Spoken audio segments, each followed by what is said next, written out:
Hello students, welcome to class 12th। मैं Yogita Singh, political science teacher.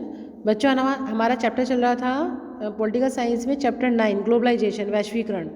हम उसमें राजनीतिक प्रभावों और दूसरे प्रभाव के बारे में पढ़ रहे थे। तो अब हमारा आगे आता है आर्थिक प्रभाव। आज हम आर्थिक प्रभाव के बारे में पढ़ेंगे इसके कि वैश्वीकरण का जो आर्थिक प्रभाव क्या पड़ता है। इससे पहले हमने राजनीतिक प्रभाव क्लियर किया था। तो वैश्वीकरण के आर्थिक पहलू के बारे में सब कुछ भले ही नहीं जाना जा सका है, लेकिन यह कहा जा सकता है कि वैश्वीकरण को लेकर जो है जारी बहसों का बड़ा हिस्सा और इस बहस पर दिशा इसी पहलू से संबंधित है। इस समस्या का एक पक्ष तो यही है कि आर्थिक वैश्वीकरण को कैसे परिभाषित किया जाए। जैसे ही आर्थिक वैश्वीकरण का उल्लेख होता है, हमारा ध्यान अंतर्राष्ट्रीय मुद्रा कोष पर जाता है, IMF पर जाता है, विश्व व्यापार संगठन जैसे अंतर्राष्ट्रीय संस्थाओं पर जाता है। हालांकि वैश्वीकरण को इतने संकीर्ण नज़रिए से नहीं देखा जाना चाहिए। आर्थिक वैश्वीकरण में इन अंतर्राष्ट्रीय संस्थाओं के अलावा भी कई खिलाड़ी शामिल हैं। आर्थिक वैश्वीकरण को अधिक व्यापक नज़र से समझने के लिए हमें इससे होने वाले आर्थिक फायदे के बंटवारे के अर्थ में सोचना चाहिए, यानी कि इस संदर्भ में कि किसे वैश्वीकरण से सबसे ज़्यादा फ़ायदा हुआ है या किसे सबसे कम हुआ है। यह भी देखने की ज़रूरत है कि वैश्वीकरण के कारण नुकसान किसको हुआ है। अमूमन जिस प्रक्रिया को आर्थिक वैश्वीकरण कहा जाता है, उसमें दुनिया के विभिन्न देशों के बीच आर्थिक प्रवाह तेज हो जाता है। कुछ आर्थिक प्रवाह स्वेच्छा से होते हैं, जबकि कुछ अंतर्राष्ट्रीय संस्थाओं और ताकतवर देशों द्वारा जबरन लादे जाते हैं। जैसे कि हम देख चुके हैं शुरुआती में, ये प्रवाह से होता है, जिसमें वस्तुओं का प्रवाह, पूंजी का प्रवाह, विचारों का प्रवाह, जनताओं का आना जाना, इससे वैश्वीकरण जो है प्रभावी बना है। तो वैश्वीकरण के चलते पूरी दुनिया में वस्तुओं के व्यापार में इजाफा हुआ, यानी कि जो व्यापार में बैरियर थे उसको ख़त्म कर दिए गए हैं और जो है अब विदाउट बैरियर जो है व्यापार करने लगे हैं देश एक दूसरे देश में। तो अलग अलग देश अपने यहाँ होने वाले आयात पर प्रतिबंध लगाते थे, टैक्स लगाते थे, लेकिन अभी ये जो प्रतिबंध है इनको कम कर दिए गए, जिसे हम उदारीकरण बोलते हैं, है ना। ठीक उसी तरह दुनिया भर में जो है पूंजी की आवाजाही पर भी बहुत ही कम प्रतिबंध है।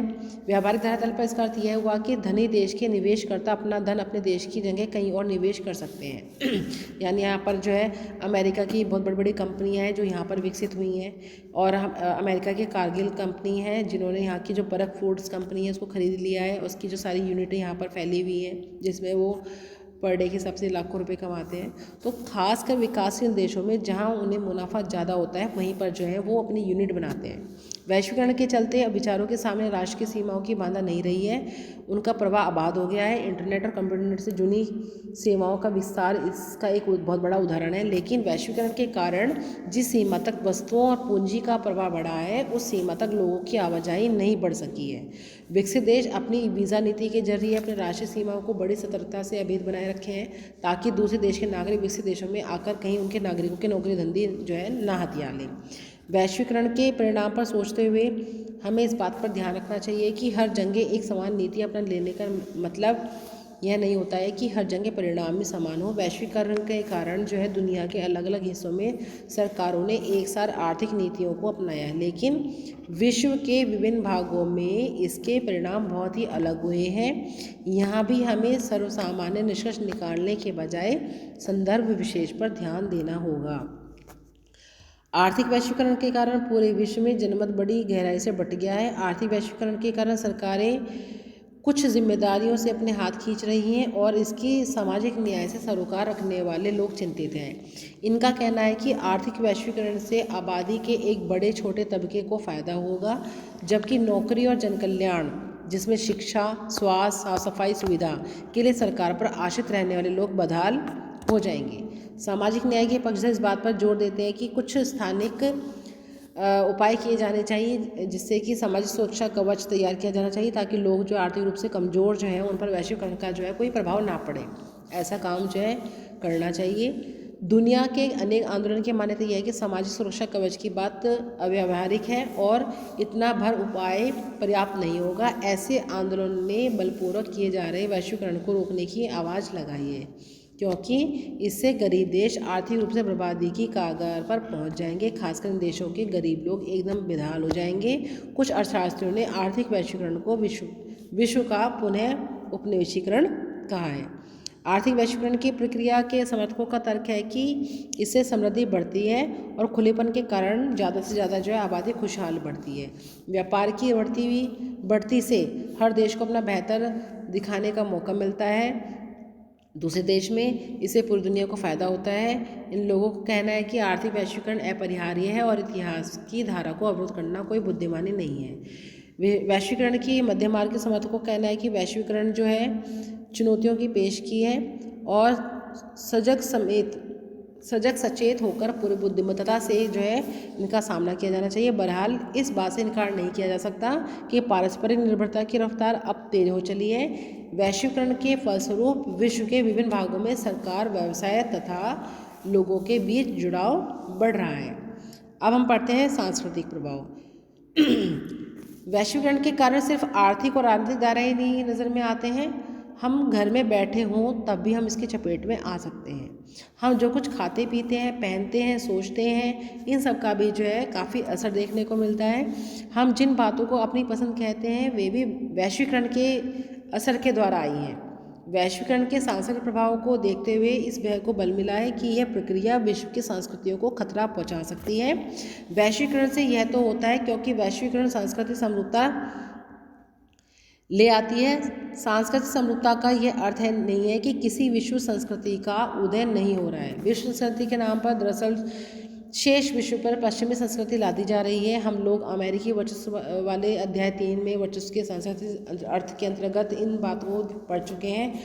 कुछ लोगों का तर्क है कि बर्गर, नीली जीन्स है ना, ये अमेरिकी जीवन शैली से प्रभावित है क्योंकि राजनीतिक और आर्थिक रूप से प्रभुत्वशाली संस्कृति कम ताकतवर समाजों पर अपनी छाप छोड़ती है और संसार वैसा ही दिखता है जैसा ताकतवर संस्कृति से दिखाना चाहती है।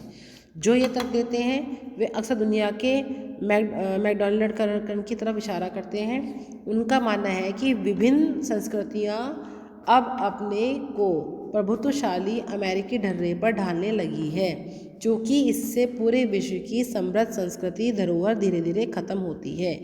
इसलिए यह केवल गरीब देश के लिए नहीं बल्कि समूची मानवता के लिए खतरनाक है। इसके साथ साथ ये भी मान लेना एक भूल है कि वैश्वीकरण के सांस्कृतिक प्रभाव सिर्फ नकारात्मक है। हर संस्कृति हर समय बाहरी प्रभाव को स्वीकार करते रहते हैं। कुछ प्रभावी प्रभाव नकारात्मक होते हैं क्योंकि इससे हमारी पसंदों में कमी आती है। कभी कभी बाहरी प्रभाव से हमारी पसंद नापसंद का दायरा जो है बढ़ जाता है। तो कभी इसकी परंपरागत संस्कृतियाँ जो है मूल्यों को छोड़े बिना संस्कृति का परिष्कार होता है। बर्गर मसाला डोसा का विकल्प नहीं है, इसलिए बर्गर में वस्तुतः कोई खतरा नहीं है। इससे हुआ मात्र इतना है कि हमारे भोजन की पसंद में एक चीज़ और शामिल हो गई है। दूसरी तरफ नीली जीन्स भी हथकरघा पर बुनी खादी के कुर्तों के साथ खूब चलती है। जहां भारी प्रभाव से एक अनूठी बात कर देखते हैं कि नीली जीन्स के ऊपर खादी का कुर्ता पहना जा रहा है। मज़ेदार बात यह है कि इस अनूठे पहरावे का अब उसी देश को निर्यात किया जा रहा है जिन्होंने हमें नीली जीन्स दी है, वहाँ भी खादी का कुर्ता पहना जा रहा है। तो जीन्स के ऊपर कुर्ता पहनना अमेरिकियों को देखना अब संभव है। सांस्कृतिक समरूपता वैश्वीकरण का एक पहलू है। जो वैश्वीकरण से इसका उल्टा प्रभाव भी पैदा होता है। और पहनावा ऐसी चीज़ है, हम दूसरों को अडॉप्ट कर रहे हैं तो दूसरे देश भी जो हमारे पहनावों को जो है अडॉप्ट कर रहे हैं, है ना। तो वैश्वीकरण से हर संस्कृति कहीं ज़्यादा अलग और विशिष्ट होती जा रही है। इस प्रक्रिया को सांस्कृतिक जो है वैविनीकरण कहते हैं। इसका मतलब यह नहीं है कि संस्कृतियों के मेल जोलने इनका ताकत का सवाल गौण है, परंतु इस बात पर भी ध्यान दिया जाना चाहिए कि सांस्कृतिक प्रभाव एक तरफा नहीं होता है। ये जो प्रभाव है ये दोनों तरफा होते हैं। कुछ हमारे भी कुछ कल्चर्स हैं या ओढ़ना पहनावा है जो दूसरे देश जो है उसको अडॉप्ट कर रहे हैं, जिस तरीके से हम दूसरे देशों को कर रहे हैं। तो ये एक तरफा नहीं है, दो तरफा कहा जाता है। तो बच्चों मैंने आपको यहाँ तक पढ़ा दिया है और भारत और वैश्वीकरण जो टॉपिक है हम आगे अगले वीडियो में देखेंगे।